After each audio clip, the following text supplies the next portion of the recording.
Hello everyone, my name is Rob and welcome to the Video Gadgets Journal, or I should say welcome back, because if you've been watching my videos over the past couple of months, you may have noticed that I've been on a summer holiday, but I always knew that one gadget was going to bring me back into my geeky, nerdy mode, and I think I may have just found it. It's one of these.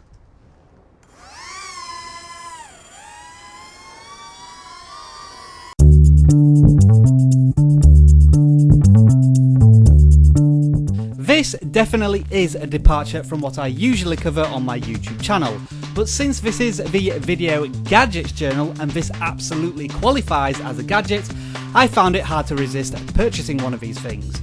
To give it its official title, the Star Wars The Force Awakens Air Hogs Remote Control Ultimate Millennium Falcon Quad is not only every child's dream, but every 30-something male adult with a large disposable income's dream. Children have to wait until Christmas. I simply had to wait until my next payday, which just so happened to be the Labor Day weekend it was released.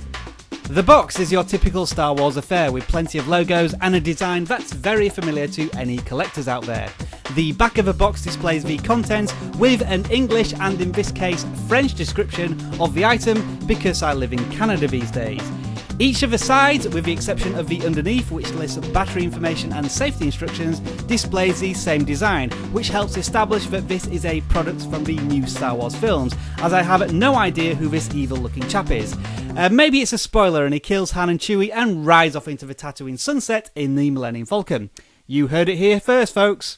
And of course, the star of this particular show is the Millennium Falcon, which must have made toy companies quiver in a fiscal orgy when they heard it was making a return. One of the most iconic and distinctive looking spaceships in all of science fiction. And it looks awesome.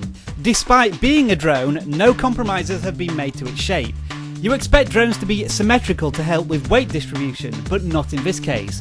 The Millennium Falcon is shaped and detailed exactly as you would expect, save for the cutouts for the rotor blades and the power switch. The reason it is able to look like this is because it's made from high density foam, which feels like polystyrene used to pack washing machines. You can see this in the material around the rotors. This drone weighs next to nothing, the same as a bag of salad. You can crash it into pretty much anything because the forces are so low to both the object and drone that neither is likely to get damaged, as you will see later. The controller looks like someone's idea of a really tacky third-party Xbox 360 controller, but it does serve a few purposes. Obviously it controls the drone and robs your entire house's supply of AA batteries, as it needs 6 of them. Quite why is a mystery, since the drone has its own 450mAh battery. It might have something to do with the authentic yet very poor quality sound effects that you can play using the controller's shoulder buttons.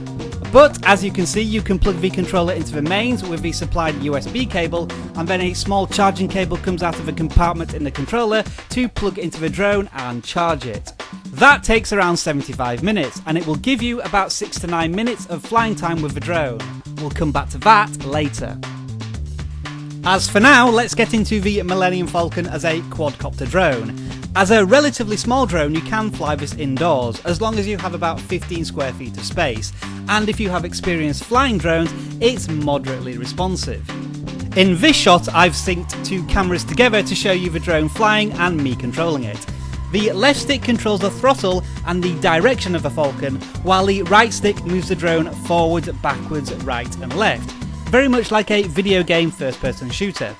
The throttle can be a little temperamental at times.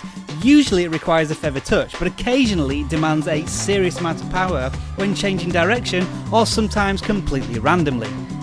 It does advertise itself as having an onboard gyro stabilizer, meaning that it should stay perfectly still and float if you control the power correctly, but as your flying time goes on you will find it more and more difficult to control.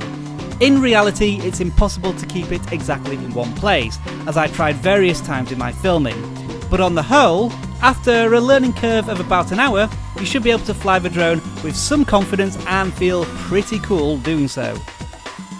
The drone has 2 distinct sounds which you can hear as high-pitched whirring, but if you listen very closely you can almost persuade yourself of a constant engine noise that does actually sound like the Falcon itself.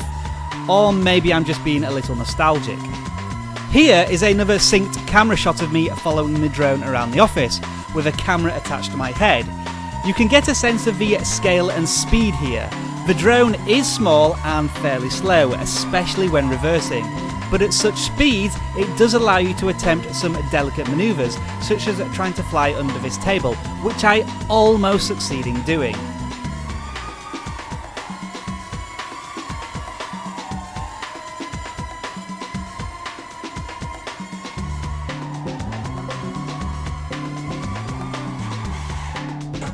On the plus side, this failure does highlight the durability of the drone, as do all these other flying mishaps and crashes.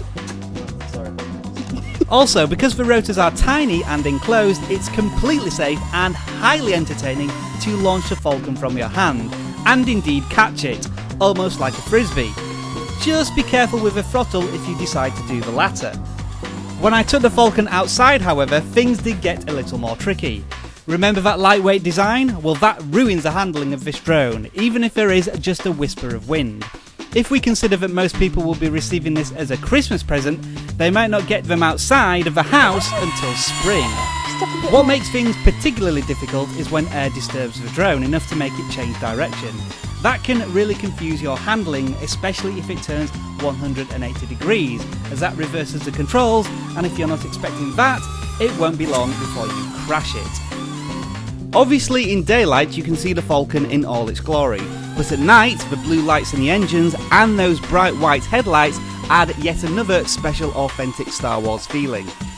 No matter which way you approach this drone and attempt to review objectively, a fan can always fall back to that crucial element.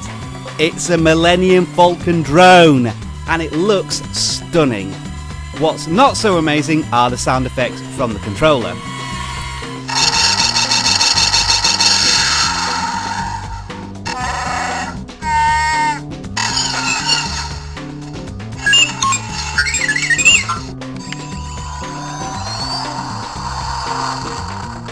Couple that with the sound effect buttons that don't work most of the time, and you have some poor build quality. To summarise the Millennium Falcon drone as a package, it's lightweight and durable. You can fly it indoors, which is a great advantage for the holiday season, and the controls are decent once you get the hang of it. On the flip side, there's quite a lot wrong with it. It struggles outdoors both with wind and signal. It claims to have an 80-foot range, but controls are unpredictable at half that distance. You can fly it around the garden, which is good, but if you fly it around the park, it won't go very far or very quickly. Battery life is mediocre at around 10 minutes max if you're going flat out. What makes it worse is that the battery is completely enclosed within the drone, so you can't replace it with a spare battery. And remember, there's a 75-minute wait to recharge. And let's not forget the price. Wherever you are in the world, this is going to be a triple-digit purchase. This is not a $100 or £100 drone. But I will tell you what it most certainly is. It is Star Wars, and it is the Millennium Falcon, and it is the spaceship you've always wanted to fly, and that carries with it an irresistible draw. It is almost the toy equivalent of the dark side of the Force. Give in to your temptations. Thank you very much for watching this VGJ Felix video. I hope it intrigued, informed and entertained you. If it did, I would really appreciate you clicking that thumbs up button at the bottom of the video, and don't forget to subscribe if you haven't already done so.